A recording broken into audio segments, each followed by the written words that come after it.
Friends सत श्री अकाल। अज असी स्टार्ट करन जा रहे हैं पंजाब ETT एग्जाम प्रैपरेशन का मोशन का पार्ट नंबर 3। इस तो पहला के लैक्चर से असी distance displacement uniform motion non uniform motion discuss कर लिया सी। हुण एक बार असी देख लें वेलोसिटी की होंदी है, उस तो बाद असी अगे मूव करते हैं। पहला देखते हैं वेलोसिटी। वेलोसिटी पहला असी डिस्कस किया है, पर एक बार रिवाइज कर लें वेलोसिटी होंदी की है। वेलोसिटी जो सी डिसप्लेसमेंट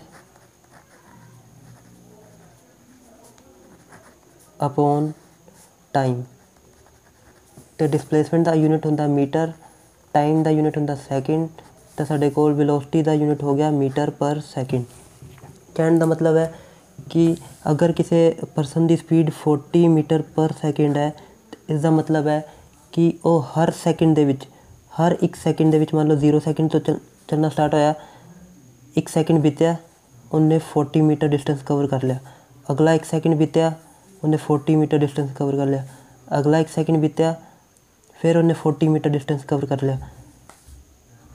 तो ये मतलब होंदा है वेलोसिटी का कि अगर किसी परसन की स्पीड 50 मीटर पर सैकेंड है, तो इसका मतलब है कि वो हर एक सैकेंड हर एक सैकेंड 50 मीटर डिस्टेंस कवर कर लेगा। उसी तरह कई बार तुसीं देखा होना कि डिस्टेंस जो है किलोमीटर स्पीड जो है किलोमीटर पर आवर च दी होंगी है। जिदा मान लो किसी परसन की स्पीड 50 किलोमीटर पर आवर, तो इसका मतलब है कि वो परसन हर एक घंटे मान लो उसने जो जर्नी स्टार्ट की 0 टाइम के तो 1 घंटा पूरा होया, तो उन्हें 50 किलोमीटर डिस्टेंस कवर कर लिया होना 1 घंटे के। अगला 1 घंटा फिर उन्हें 50 किलोमीटर डिस्टेंस कवर कर लिया होना। ये मतलब होंदा है किलोमीटर पर आवर तो मीटर पर सैकेंड का, कि परसन की स्पीड अगर metre per second 40 metre per second है, तो हर सैकेंड 40 मीटर कवर करेगा। अगर 50 किलोमीटर पर आवर है, तो हर घंटे वो 50 किलोमीटर डिस्टेंस कवर करेगा।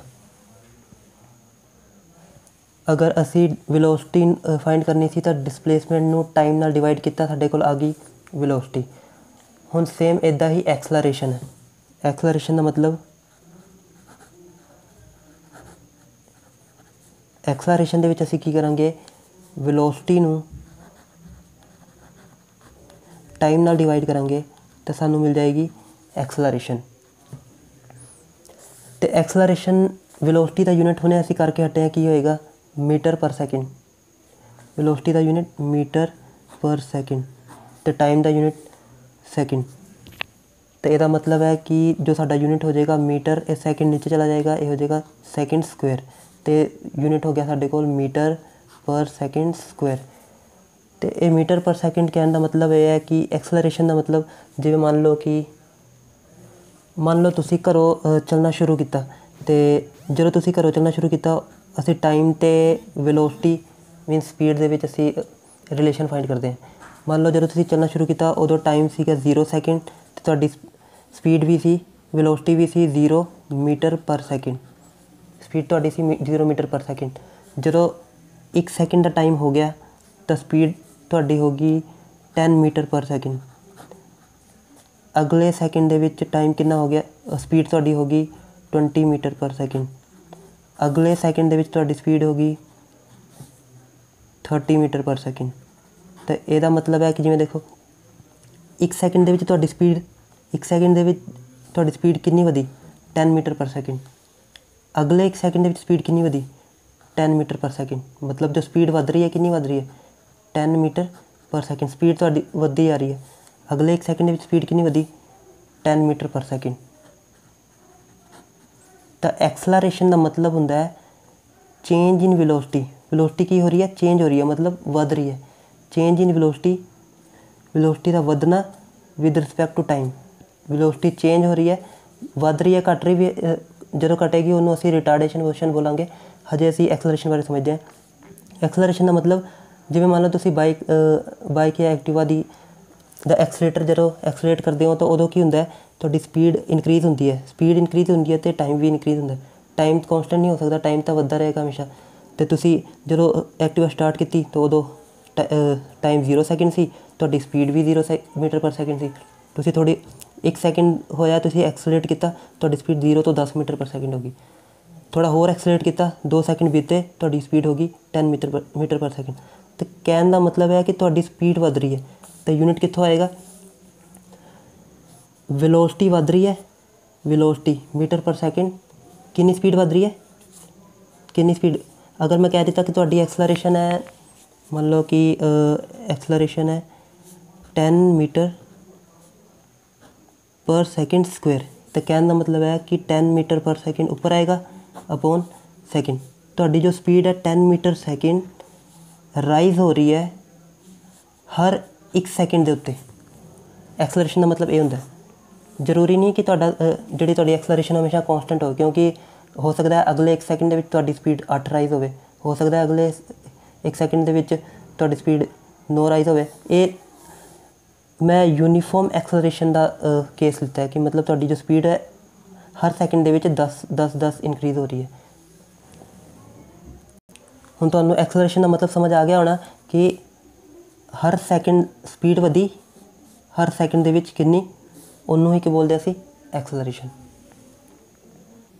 तो जे असी एक्सलरेशन का ग्राफ बनावांगे, मान लो असी एक्सलरेशन का ग्राफ बनाते हैं, तो ये जो ग्राफ बनेगा, पहला टाइम इत्थे असी लिख लैंदे हैं टाइम, इत्थे वेलोसिटी, टाइम हो गया मीटर पर सैकेंड च, और वेलोसिटी होगी मीटर पर सैकेंड च, टाइम हो गया सैकेंड दे विच। ते टाइम असी लिखते हैं 0 second, 1 second, 2 second, 3 second, 4 second, 5 second. तो वेलोसिटी 0, 10, 20, 30, 40।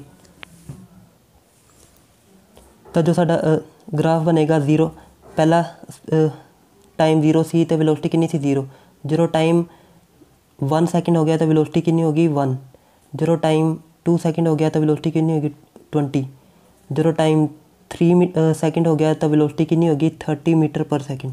इसका मतलब है कि तुहाडी स्पीड जो है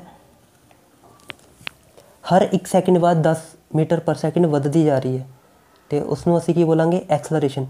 मन ते नाले इत्थों ही सानूं ये पता लग गया कि जो एक्सलरेशन का जो ग्राफ होएगा, एक्सलरेशन का जो ग्राफ होएगा वो वेलोसिटी ते टाइम दे विच बनेगा। ये ध्यान रखांगे असी, इस दे बेस ते क्वेश्चन बनेगा कि जो एक्सलरेशन का जो ग्राफ होंदा है वो किस दो क्वांटिटी दे विच बनता है, एक वेलोसिटी ते टाइम दे विच, क्योंकि वेलोसिटी चेंज होंदी है टाइम दे नाल नाल।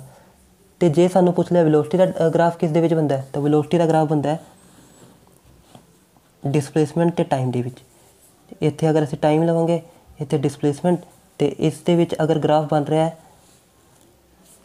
तो इस ग्राफ नूं बोलते हैं वेलोसिटी, तो डिसप्लेसमेंट टाइम ग्राफ जो होंदा है वो सानूं देगा वेलोसिटी का, तो वेलोसिटी टाइम ग्राफ जो होएगा उहदे नाल सानूं मिलेगी एक्सलरेशन। इत्थों मिलेगी velocity.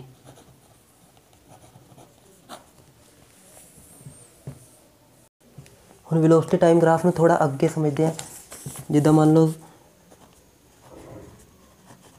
Velocity time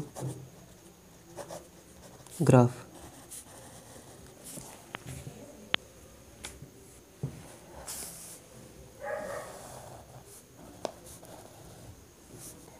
x axis दे अलोंग असी टाइम नूं रखिया, तो वाई एक्सिस दे अलोंग असी वेलोसिटी ने रखी। वेलोसिटी असी रखी kilometre per hour. Velocity metre per second च भी हो सकती है, किलोमीटर पर आवर च भी हो सकती है, तो टाइम नूं असी रखिया आवर दे विच। तो मान लो कि असी किसी परसन की या किसी व्हीकल की स्पीड रिकॉर्ड करनी शुरू की,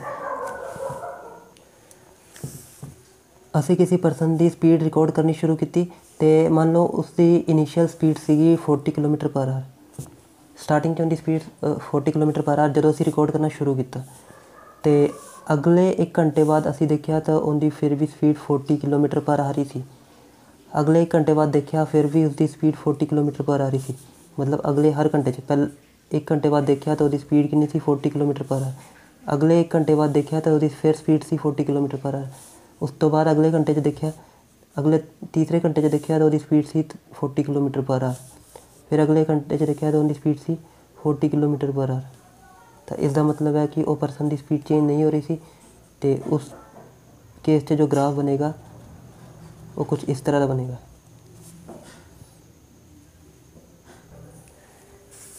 इस केस ਦੇ ਵਿੱਚ ਐਕਸਲਰੇਸ਼ਨ नहीं हो रही क्योंकि हर पॉइंट ਤੇ ਉਹਦਾ ਵਹੀਕਲ ਦੀ जो स्पीड है 40 मीटर पर सेकंड 40 किलोमीटर पर आवर। अगर मान लो उस परसन की स्पीड असी 1 सेकंड बाद देखा, 1 आवर के बाद देखा और स्पीड सी 40 किलोमीटर पर आवर। अगले 1 आवर 'ਚ देखा उनकी स्पीड 40 तो होगी 50। तो जे उसकी स्पीड 50 हो जाती तो मतलब कि ये ग्राफ हम पहला इस तरह आना सी, फिर सीधा इस तरह हो जाना सी। तो यदा मतलब है एक्सलरेशन हुई। एक्सलरेशन का मतलब स्पीड ਵਧਣਾ, क्योंकि असी हमने समझ के हटे कि जो एक्सलरेशन होंगी है वेलोसिटी चेंज होना विद रिस्पैक्ट टू टाइम, तो उन्होंने की बोलते असी एक्सलरेशन। तो इस केस के अगर तो वेलोसिटी इंक्रीज हो जाती तो इसका मतलब है कि एक्सलरेशन हुई, लेकिन इतने ऑब्जैक्ट 40 किलोमीटर पर आवर की स्पीड ਨਾਲ चल रहा है तो 40 की स्पीड ਨਾਲ ही चली जा रहा है, तो इस केस 'ਚ एक्सलरेशन नहीं हो रही। तो हम देखेंगे कि अगर असी वेलोसिटी ते टाइम दे विच अगर एरिया फाइंड करिए तो सानू उस दे नाल किहड़ी क्वांटिटी मिलेगी। मान लो कि एरिया अंडर कर्व फाइंड करते हैं। मान लो असी 1 घंटे तो 1 आवर तो 4 आवर के विच दे ग्राफ का एरिया फाइंड करते हैं। हम देखते हैं सानू इत्थों की मिलेगा। ये रैक्टेंगल बन गया। रैक्टेंगल का एरिया की होंदा है, area of rectangle. Area of rectangle सानू जो देगा फिर असी वो बाद च लिख लांगे। तो इत्थे ये तो हो गया टाइम। टाइम कितना 1 इत्थों 1 2 3, क्योंकि इत्थों स्टार्ट कर रहे हैं ना 1 आवर 2 आवर 3 आवर, तो हो गया 3 आवर। उस तो बाद ये की है, ये वेलोसिटी कितनी 40 kilometre per our. 40 kilometre per our. Per hour नूं असी आवर नाल लिखते हैं। तो ये चीज़ साडे कोल की है, ये साडे कोल होएगा टाइम। ये साडे कोल होएगा स्पीड कह सकते हैं, वेलोसिटी कह सकते हैं। तो सानू पता है कि जो वेलोसिटी होंदी है डिस्टेंस या डिस्प्लेसमेंट अपॉन टाइम। तो इत्थों दी अगर टाइम नूं इधर ट्रांसफर करांगे तो ये हो जाएगा वेलोसिटी इंटू टाइम। ये हो गया डिस्प्लेसमेंट। तो डिस्प्लेसमेंट क्या हो गया, वेलोसिटी इंटू टाइम। तो मतलब वेलोसिटी इंटू टाइम सानू की मिलेगा, डिस्प्लेसमेंट। तो सानू क्वेश्चन इस तरह का आएगा कि अगर असी area under velocity time graph अगर फाइंड करते हैं तो सानू की चीज़ मिलेगी, किहड़ी क्वांटिटी मिलेगी, तो सानू मिलेगी डिस्प्लेसमेंट। अगर असी area under velocity time graph find करते हैं तो सानू मिलेगा डिस्प्लेसमेंट। ये ध्यान से रखेंगे, इस बेस पर क्वेश्चन बनेगा। क्वेश्चन किस तरह का बन सकता है, मान लो सानू इदा बोल देंगे कि हाँ मान लो एक ऑब्जैक्ट है वो यूनीफॉर्म वेलोसिटी मीनस वेलोसिटी चेंज नहीं हो रही, यूनीफॉर्म वेलोसिटी नाल या यूनीफॉर्म मोशन नाल मूव कर रहा है। तो जो टाइम 1 आवर सी ते 1 टाइम 4 आवर सी, 1 आवर ते 4 आवर दे विच उन्हें कितना डिस्टेंस कवर किया या डिस्प्लेसमेंट कवर किया। तो असी की करांगे, या तो सानू पता होना चाहिए कि स्पीड का फॉर्मूला की है वेलोसिटी का डिस्प्लेसमेंट अपॉन टाइम, या फिर असी ग्राफ भी फाइंड कर लेंगे। वैसे तो सानू इस फॉर्मूले नाल ही पता लग जाएगा। तो ये सिर्फ अंडरस्टैंडिंग वास्ते सी कि ग्राफ का यूज़ जो सानू क्वेश्चन आएगा कि वेलोसिटी टाइम ग्राफ नाल असी की फाइंड करते हैं, तो वेलोसिटी टाइम ग्राफ नाल एरिया फाइंड करके असी डिस्प्लेसमेंट फाइंड करते हैं। ये तो केस सी जो किसी ऑब्जैक्ट की वेलोसिटी चेंज नहीं हो रही। मान लो कि किसी ऑब्जैक्ट की वेलोसिटी 40 ना रह के इनक्रीज होनी शुरू हो जाती, वो कोई केस समझते हैं। हम समझते हैं सैकेंड केस। हम सानू एक टेबल दिता है, मान लो टाइम जो 0 सी तो वेलोसिटी 0 सी, जो टाइम 5 सी तो वेलोसिटी 9 होगी। तो पहले वाले केस की सी कि टाइम 0 सी तो वेलोसिटी 40, टाइम 1 आवर सी तो वेलोसिटी 40, टाइम 2 आवर सी वेलोसिटी, हर केस से वेलोसिटी कॉन्स्टेंट रही, वेलोसिटी चेंज नहीं हो रही सी। हम इस केस से की है कि ਵੈਲੋਸਿਟੀ ਚੇਂਜ ਹੋ ਰਹੀ ਹੈ। ਟਾਈਮ ਇੱਥੇ ਅਸੀਂ ਲੈ ਲੈਂਦੇ ਹਾਂ ਸੈਕਿੰਡ ਦੇ ਵਿੱਚ, ਅਤੇ velocity metre per second. Time 15 second ਸੀ ਅਤੇ ਵੈਲੋਸਿਟੀ 27 ਮੀਟਰ ਪਰ ਸੈਕਿੰਡ। ਅਤੇ ਇਸਦਾ ਮਤਲਬ ਹੈ ਹਰ ਕੇਸ 'ਤੇ ਵੈਲੋਸਿਟੀ ਚੇਂਜ ਹੋ ਰਹੀ ਹੈ। ਹਰ 5 ਸੈਕਿੰਡ ਦੇ ਵਿੱਚ ਵੈਲੋਸਿਟੀ ਕਿੰਨੀ ਵੱਧ ਰਹੀ ਹੈ? 9। ਅਗਲੇ 5 ਸੈਕਿੰਡ 'ਚ ਵੈਲੋਸਿਟੀ ਕਿੰਨੀ ਵਧੀ? 9। ਅਗਲੇ 5 ਸੈਕਿੰਡ 'ਚ ਵੈਲੋਸਿਟੀ ਕਿੰਨੀ ਵਧੀ? 9। ਮਤਲਬ ਵੈਲੋਸਿਟੀ 9 ਕਰਕੇ ਵੱਧਦੀ ਜਾ ਰਹੀ ਹੈ। ਮਤਲਬ ਹਰ ਸੈਕਿੰਡ ਦੇ ਵਿੱਚ ਤੁਸੀਂ ਜਦੋਂ ਮੰਨ ਲਓ ਕਿ ਐਕਟੀਵਾ ਦੇ ਐਕਸਲੇਟਰ ਨੂੰ ਐਕਸਲਰੇਟ ਕਰਦੇ ਹੋ ਤਾਂ ਮਤਲਬ ਹਰ ਸੈਕਿੰਡ 'ਚ ਤੁਹਾਡੀ ਵੈਲੋਸਿਟੀ ਵੱਧ ਜਾਂਦੀ ਹੈ 9 ਵੱਧਦੀ ਜਾਂਦੀ ਹੈ। ਅਗਰ ਤਾਂ ਤੁਸੀਂ ਐਕਸਲੇਟਰ ਨੂੰ ਐਕਸਲਰੇਟ ਨਾ ਕਰਦੇ, ਮੰਨ ਲਓ ਤੁਹਾਡੀ ਇਨੀਸ਼ੀਅਲ ਵੈਲੋਸਿਟੀ ਅਗਰ 27 ਰਹਿੰਦੀ ਤਾਂ ਐਕਸਲੇਟਰ ਨੂੰ ਕੋਂਸਟੈਂਟ ਰੱਖੋ, ਐਕਸਲੇਟਰ ਨਹੀਂ ਘੁਮਾਉਣਾ, ਤਾਂ ਫਿਰ ਤੁਹਾਡੀ ਸਪੀਡ 27 ਹੀ ਰਹੇਗੀ ਅਤੇ ਸਪੀਡ ਵਧੇਗੀ ਨਹੀਂ। ਅਗਰ ਜਿੱਦਾਂ ਹੀ ਤੁਸੀਂ ਐਕਸਲਰੇਟ ਕੀਤਾ ਤਾਂ ਹੁਣ ਐਕਸਲਰੇਟ ਕਰਨ ਨਾਲ ਇਹਦੇ 'ਚ ਹਰ ਸੈਕਿੰਡ 'ਚ ਕਿੰਨੀ ਵੈਲੋਸਿਟੀ ਵੱਧ ਰਹੀ ਹੈ? 9। ਫਿਰ 9 ਵਧੀ, ਫਿਰ 9 ਵਧੀ, ਫਿਰ 9। 30 ਸੈਕਿੰਡ ਜਦੋਂ ਪੂਰੇ ਹੋਏ ਤਾਂ ਵੈਲੋਸਿਟੀ ਕਿੰਨੀ ਹੋ ਚੁੱਕੀ ਸੀ? ਇਸ ਵਹੀਕਲ ਦਾ ਮੈਂ ਕੇਸ ਲਿੱਤਾ ਹੈ, ਮਤਲਬ ਕਿ ਅਸੀਂ ਤਾਂ ਜੋ ਮਤਲਬ ਐਕਸਲਰੇਟ ਕਰਦੇ ਹਾਂ ਉਹ ਕਿਲੋਮੀਟਰ ਪਰ ਆਰ 'ਚ ਸ਼ੋ ਹੁੰਦੀ ਹੈ, ਅਸੀਂ ਮੀਟਰ ਪਰ ਸੈਕਿੰਡ 'ਚ ਲੈ ਕੇ ਚੱਲ ਰਹੇ। ਮੈਂ ਐਗਜ਼ਾਮਪਲ ਦਿੱਤੀ ਸੀ ਸਮਝਣ ਵਾਸਤੇ। ਅਤੇ ਜਦੋਂ 30 ਸੈਕਿੰਡ ਹੋ ਗਏ ਅਤੇ ਵੈਲੋਸਿਟੀ ਕਿੰਨੀ ਹੋ ਗਈ? 54 ਮੀਟਰ ਪਰ ਸੈਕਿੰਡ। ਤਾਂ ਜੋ ਸਾਡਾ ਗ੍ਰਾਫ ਬਣੇਗਾ, ਜਦੋਂ 5 ਸੀ ਅਤੇ ਪੁਆਇੰਟ ਇੱਥੇ, ਜਦੋਂ 10 ਸੀ ਅਤੇ 18, ਜਦੋਂ 15 ਸੀ ਅਤੇ 27, 20 ਸੀ ਤਾਂ 36, 25, 45। ਮਤਲਬ ਜੋ ਸਾਡਾ ਗ੍ਰਾਫ ਬਣੇਗਾ ਉਹ ਕੁਛ ਇਸ ਤਰ੍ਹਾਂ ਦਾ ਬਣੇਗਾ। ਇਹ ਸਾਡਾ ਗ੍ਰਾਫ ਬਣ ਗਿਆ velocity time graph.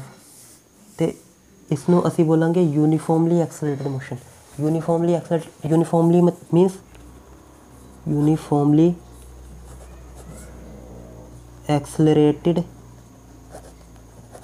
Motion.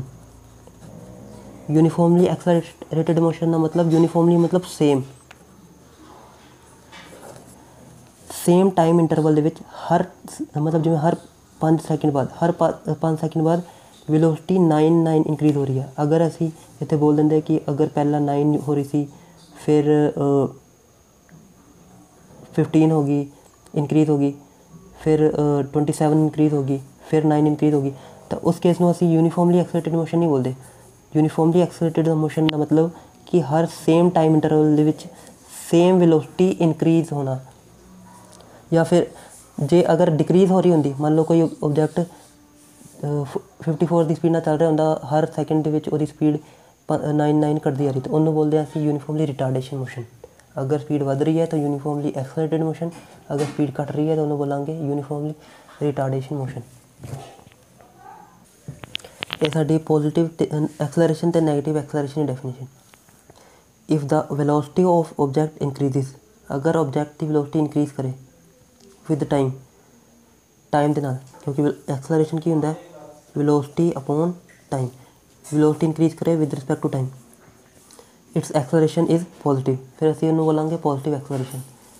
Van a bus leaves a bus stop, ਆਹ ਸਾਡੀ ਐਗਜ਼ਾਮਪਲ ਹੈ ਕਿ ਅਗਰ ਕੋਈ ਬੱਸ ਸਟੋਪ ਤੋਂ ਜਾਏਗੀ ਤਾਂ ਉਹਦੀ ਵੈਲੋਸਿਟੀ ਇਨਕਰੀਜ਼ ਹੁੰਦੀ ਜਾਏਗੀ, ਕਿਉਂਕਿ ਪਹਿਲਾਂ ਉਹਦੀ ਸਪੀਡ 0 ਸੀ, ਫਿਰ 5, ਫਿਰ 10, 15, 20, ਇਹਦਾ ਮਤਲਬ ਸਪੀਡ ਵੱਧਦੀ ਜਾਏਗੀ, ਅਤੇ ਉਸ ਕੇਸ ਨੂੰ ਅਸੀਂ ਬੋਲਾਂਗੇ ਪੋਜ਼ੀਟਿਵ ਐਕਸਲਰੇਸ਼ਨ। ਅਤੇ ਨੈਗੇਟਿਵ ਐਕਸਲਰੇਸ਼ਨ 'ਚ ਕੀ ਹੋਊਗਾ? ਅਗਰ ਸਪੀਡ ਘਟੇ ਟਾਈਮ ਦੇ ਨਾਲ ਤਾਂ ਉਹਨੂੰ ਬੋਲਾਂਗੇ negative acceleration. If the velocity of object decreases with time, its acceleration is negative. ਅਗਰ ਉਹਦੀ ਸਪੀਡ ਡਿਕਰੀਜ਼ ਹੋ ਰਹੀ ਹੈ ਟਾਈਮ ਦੇ ਨਾਲ ਤਾਂ ਉਹਨੂੰ ਅਸੀਂ ਬੋਲਾਂਗੇ ਨੈਗੇਟਿਵ ਐਕਸਲਰੇਸ਼ਨ, ਜਾਂ ਫਿਰ ਰਿਟਾਰਡੇਸ਼ਨ, ਜਾਂ ਫਿਰ ਡੀ ਐਕਸਲਰੇਸ਼ਨ। ਅਤੇ ਇਹ ਕੇਸ ਹੋ ਸਕਦਾ ਹੈ ਜਦੋਂ ਸਾਡੀ ਬਾਈਕ ਚੱਲ ਰਹੀ ਹੈ ਅਤੇ ਅਸੀਂ ਬ੍ਰੇਕ ਲਗਾਉਣਾ ਸ਼ੁਰੂ ਕਰਦੇ ਹਾਂ, ਅਤੇ ਜਦੋਂ ਬ੍ਰੇਕ ਲਗਾਉਣਾ ਸ਼ੁਰੂ ਕਰਦੇ ਹਾਂ ਤਾਂ ਉਹਦੀ ਸਪੀਡ ਘੱਟਦੀ ਜਾਂਦੀ ਹੈਗੀ ਟਾਈਮ ਦੇ ਨਾਲ, ਤਾਂ ਉਸ ਐਕਸਲਰੇਸ਼ਨ ਨੂੰ ਅਸੀਂ ਬੋਲਦੇ ਹਾਂ ਨੈਗੇਟਿਵ ਐਕਸਲਰੇਸ਼ਨ, ਜਾਂ ਫਿਰ ਰਿਟਾਰਡੇਸ਼ਨ, ਜਾਂ ਫਿਰ ਡੀ ਐਕਸਲਰੇਸ਼ਨ। ਅਤੇ ਇਹ ਵੈਲੋਸਿਟੀ ਟਾਈਮ, ਅਗਰ ਅਸੀਂ ਇਸ ਗ੍ਰਾਫ ਦੇ ਥੱਲੇ ਵਾਲਾ ਏਰੀਆ ਫਾਈਂਡ ਕਰੀਏ ਅਤੇ ਸਾਨੂੰ ਇਸ ਕੇਸ 'ਚ ਵੀ ਸਾਨੂੰ ਡਿਸਪਲੇਸਮੈਂਟ ਹੀ ਮਿਲੇਗੀ। ਜਿਵੇਂ ਇਸ ਕੇਸ 'ਚ ਸਾਨੂੰ ਕੀ ਮਿਲੇ ਸੀ? ਏਰੀਆ ਆਫ ਟਰਾਇੰਗਲ ਫਾਈਂਡ ਕੀਤਾ ਸੀ।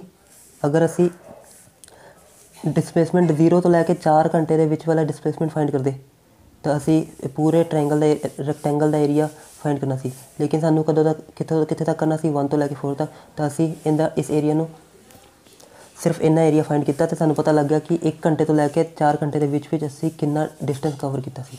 सेम इधर भी अगर असी मान लो इत्थे तक 30 सैकेंड तक असी कितना डिस्टेंस कवर किया ये फाइंड करना है। तो असी की करांगे, पूरा एरिया फाइंड कर लांगे। पूरा एरिया फाइंड करने का फॉर्मूला की होगा, area of triangle. Area of triangle की होंगे हाफ इंटू बेस कितना 30 इंटू हाइट कितनी हैगी है जिन्नी भी मतलब इत्थे जिवें 50 होगी, मतलब जो भी वैल्यू होएगी बेस इंटू हाइट करके तो half into base into height तो सानू की मिल जाएगा। तो टोटल कितनी डिस्प्लेसमेंट हुई इस टाइम इंटरवल की।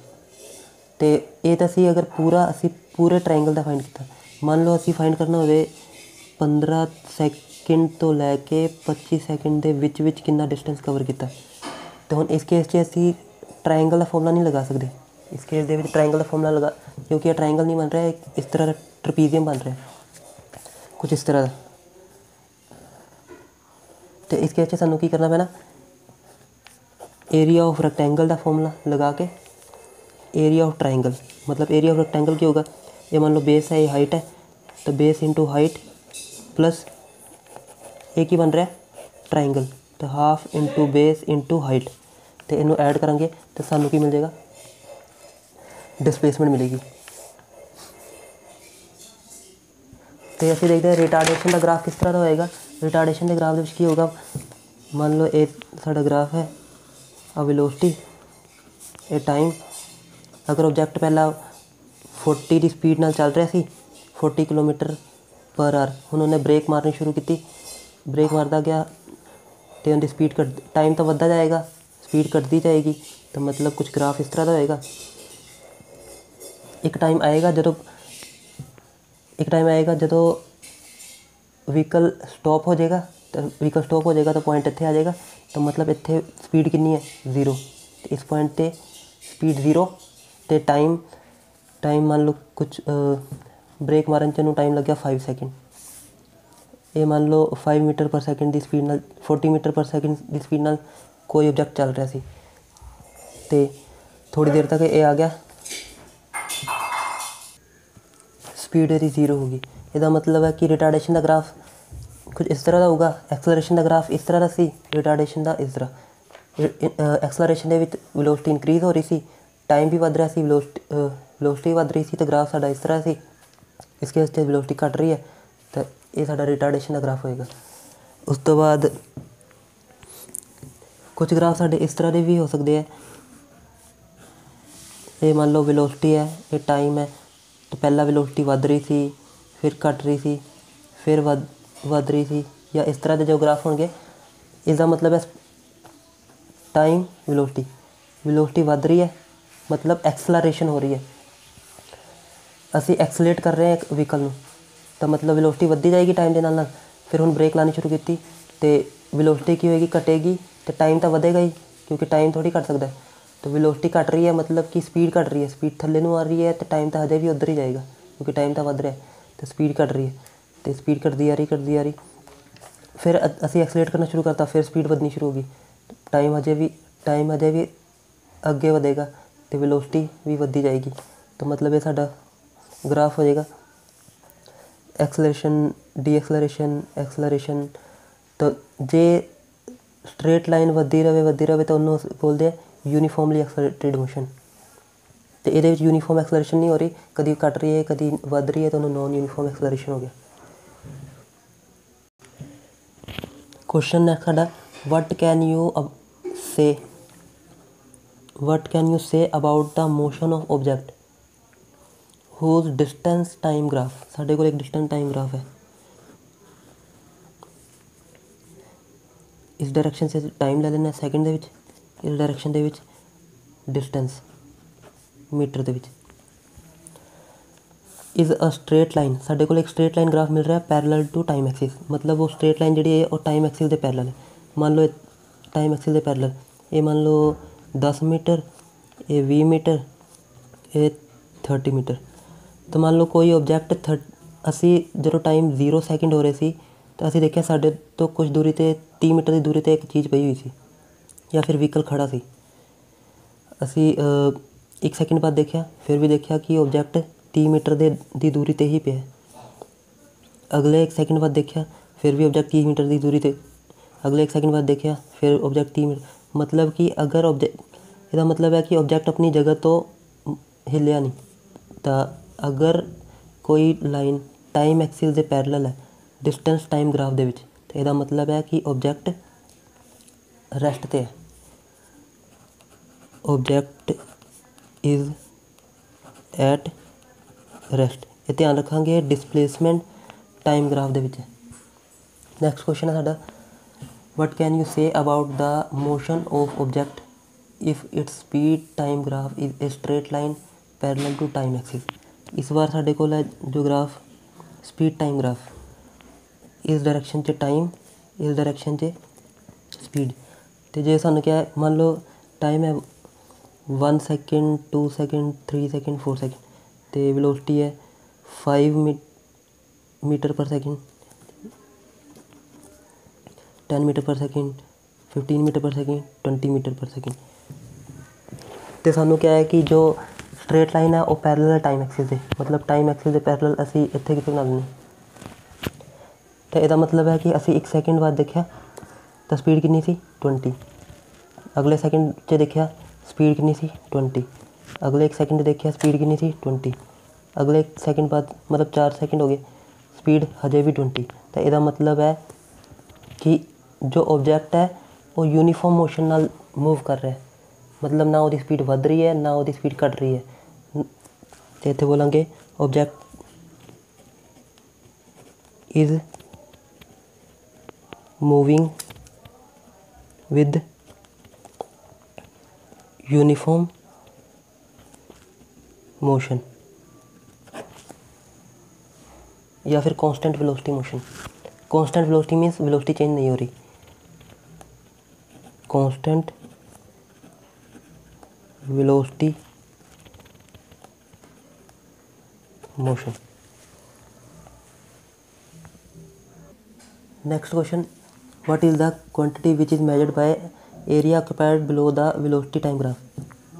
ਸਾਡੇ ਕੋਲ ਜੋ ਗ੍ਰਾਫ ਹੈਗਾ ਉਹ ਹੈ velocity time graph.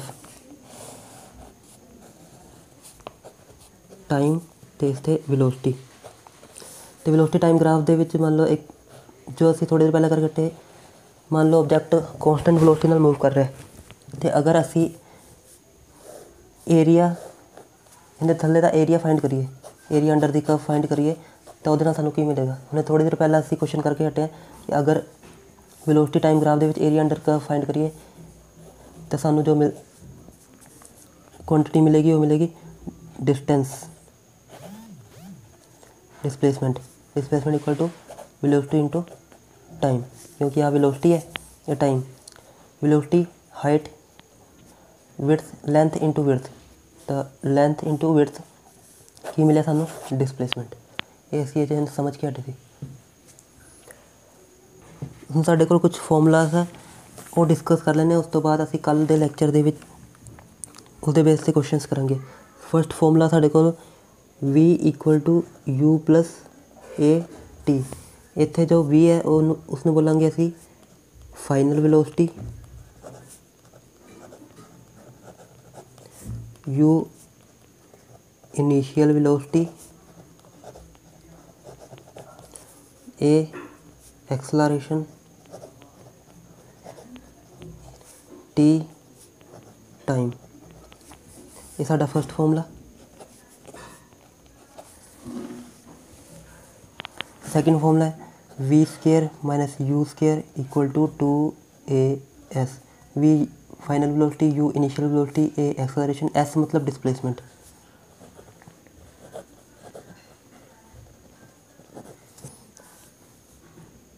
Next formula S equal to U T plus half A T square.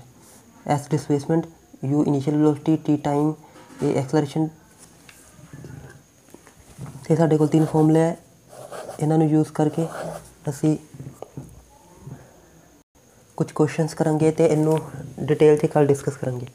ਅੱਜ ਲਈ ਇੰਨਾ ਹੀ। Thanks for ਵਾचिंग।